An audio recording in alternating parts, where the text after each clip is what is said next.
Rush Limbaugh is referring to Sandra Fluke as a slut. This is a fascinating new development. Some people referring to it as Slutgate, Lewis. I kind of reject adding gate to the end of anything when it's any kind of controversy. I'm kind of over that. Of course, referring to Watergate. Yeah, I don't feel. I think we've gone past the point where it is even relevant. Amplifies anything. Yeah, it almost makes it a joke, I'd say. Right, and when it has nothing to do with the president, I think it just doesn't make sense. Right. We should just add Bush to it, because just referencing George W. Bush, this should be called Slut Bush. Well, some people might think that's a little too descriptive. Okay, Rush Limbaugh said, we've basically been ignoring Rush Limbaugh because we're so used to the ridiculous stuff he says, but this time he actually has said something so absurd about the woman who was not allowed to speak at the contraception hearings that we have to discuss it. Here is the audio of Rush giving his analysis of the situation.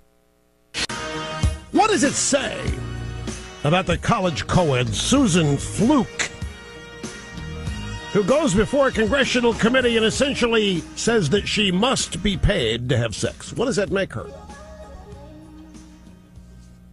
It makes her a slut, right? Okay, so there's the Rush Limbaugh comments. Incredible analysis. I mean, very nuanced and well thought out, and it's just a fantastic analysis. And then he added, okay, so she's not a slut, she's round-heeled. And round-heeled, Lewis, as you know, is the old-fashioned term for promiscuity. Yes. You knew that? Yeah. Okay. And George Will, who I rarely agree with conservative George Will, he blasted the GOP candidates for their meek response to Rush. He basically said they want to bomb Iran, but they're afraid of Limbaugh. And it is true that the Republican Party is afraid of Rush Limbaugh. Newt Gingrich does not want to anger Rush Limbaugh.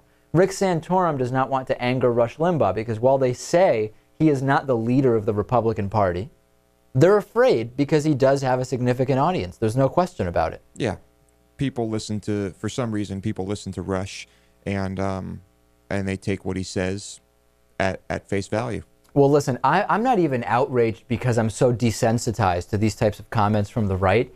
It just seems like the natural progression that Rush Limbaugh will lose his sponsors, and it has started to happen. Sleep Number, The Sleep Train, Quicken Loans, LegalZoom, Citrix, and Carbonite have pulled ads from the program. I believe AOL and Pro Flowers also have pulled ads from the program since we even put these notes together, Lewis. And you know what I feel pretty good about? Next week, Citrix starts as one of our sponsors. I mean, we certainly didn't poach them from Rush Limbaugh. We had that agreement in place a little while ago. But I'm pretty excited that an advertiser has left Rush Limbaugh and is becoming one of our sponsors starting next week. It's fantastic, and, you know, congratulations, Lewis. It's great, yeah. Good for us, good for me, good for you. And I'm thrilled anytime anything bad happens to Rush. And this does work, right? I mean, look at what happened with Glenn Beck and his television program. We will be told that he didn't leave Fox News. He left Fox News on his own terms. He wanted to start Glenn Beck TV. But the reality is, he from varied reports, he lost around 40% of the advertising revenue for that program as a result of insanity, basically, and just being a bizarre, a ridiculous show. And he's off, right? So it makes sense. So what will happen here? I mean, it might be like a Don Imus type situation, right? Where he ends up doing his own thing. He doesn't have the sponsorship he used to have or the viewership. He has enough sponsors where he's still going to stay on the air. It's still going to be very profitable. I don't know how many millions or tens of millions we'll he made. See how many more sponsors pull out. We will, yeah. I mean, the thing that's going on is this rumor started circulating about Rush's ratings doubling, and I don't even know where the rumor started. It may have been Howard Kurtz on that CNN show he does, Reliable Sources. But Mike Harrison, who's the publisher of Talkers Magazine, I know Mike well. I've been out to eat with Michael Harrison recently. They're down the road from us. He got wrapped up in the controversy because he said also that Rush's ratings were going up, and then a couple of bloggers, I don't remember who, started asking him, well, hold on a second, what ratings are you talking about? And Michael Harrison basically said, you know, I'm not talking about Nielsen or Arbitron ratings. I'm just saying, based on the conversations I've had with Rush's affiliates and just kind of informally, there seemed to be a lot more calls and stuff circulating around the show. Whether that really relates to higher ratings or not is not really clear.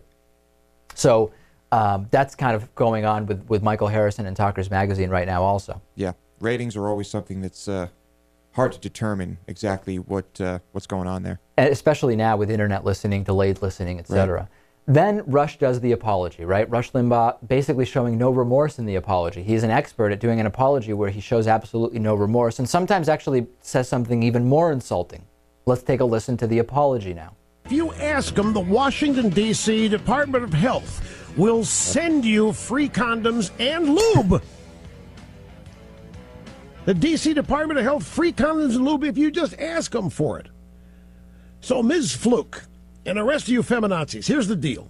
If we are going to pay for your contraceptives and thus pay for you to have sex, we want something for it.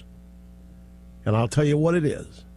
We want you to post the videos online so we can all watch. Right. Because, of course, Lewis, anybody who uses contraception clearly has a library of sex tapes that they star in. Yeah. I wonder if Rush would rather pay for contraception or pay for all the... painkillers. Yeah. You think he pays for those? I don't know. He must. Huh. We should look and see if any pharmaceuticals are sponsors of his show. The apology, I think, by the way, is only because... advertisers are pulling out. I mean, it's not even really an apology. Honestly, I don't even know whether that statement... That apology was more inflammatory than the original, the one he was apologizing for. Yeah, so there it is. That's the Rush Limbaugh situation. And this, of course, goes back to the tired old narratives of any time... Oh, by the way, Rush also... I wish I had it. He made some reference to... He made a reference that was indicative to believing that contraception is something women have to use each time they have sex. It's almost like he doesn't know about many of the types of birth control that aren't... yeah, I don't even want to get into it. Let's just skip over it because it's frustrating and typical ridiculous stuff from Rush. Right. Anyway, so that's the situation with Rush. I mean, we'll see what happens with the advertisers. We'll keep an eye on it. It's great that advertisers are pulling out. First time we've talked about him in a long time. It is, yeah. Probably the last time for a while, too.